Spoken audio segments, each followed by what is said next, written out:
Bonjour, je m'appelle Grégoire, je suis responsable de la recherche en marketing chez Numberly.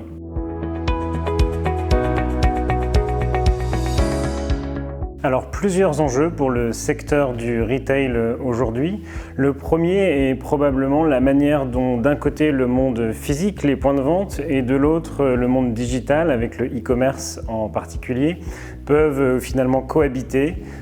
travailler ensemble. On parle beaucoup d'un côté de digitalisation des points de vente et sur le digital et le e-commerce de personnalisation et de qualité de relation. On voit bien que ces deux mondes sont amenés de plus en plus à travailler ensemble au service de la qualité de la relation client.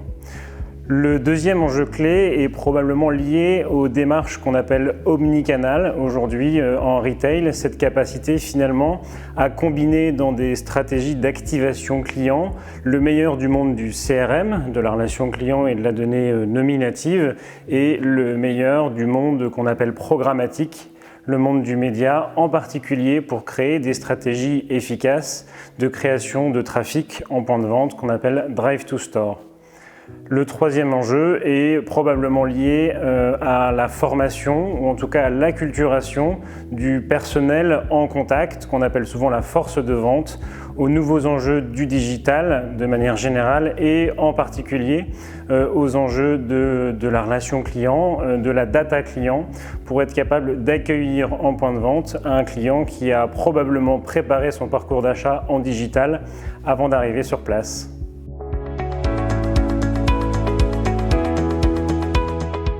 Le premier apport clé de la donnée client dans le secteur du retail est probablement de servir la pertinence des messages et donc de la relation entre un retailer et ses consommateurs. C'est ce qu'on appelle la personnalisation qui désormais peut s'opérer à très grande échelle à travers tous les canaux et surtout en temps réel pour par exemple servir des objectifs de drive to store, de création de trafic en point de vente. Cette personnalisation se base désormais sur des nouvelles technologies telles que le DCO, Dynamic Content Optimization, qui permet en temps réel et grâce à des données contextuelles comme la géolocalisation, la localisation de la boutique la plus proche, d'avoir un message qui en moins de 100 millisecondes est désormais personnalisé au contexte du client. Le deuxième apport clé de la donnée au secteur du retail est probablement la capacité désormais inédite de mieux mesurer l'efficacité des activations marketing et donc, in fine, mieux travailler le retour sur investissement des activations marketing. Cela passe en particulier par la mise en place de programmes relationnels ou de programmes de fidélisation digitaux qui permettent de collecter non seulement de la donnée transactionnelle, de la donnée d'achat, mais également de la donnée digitale, de travailler sur des intentions d'internautes ou de consommateurs pour finalement mieux l'accueillir lors de sa visite en point de vente et réciproquement.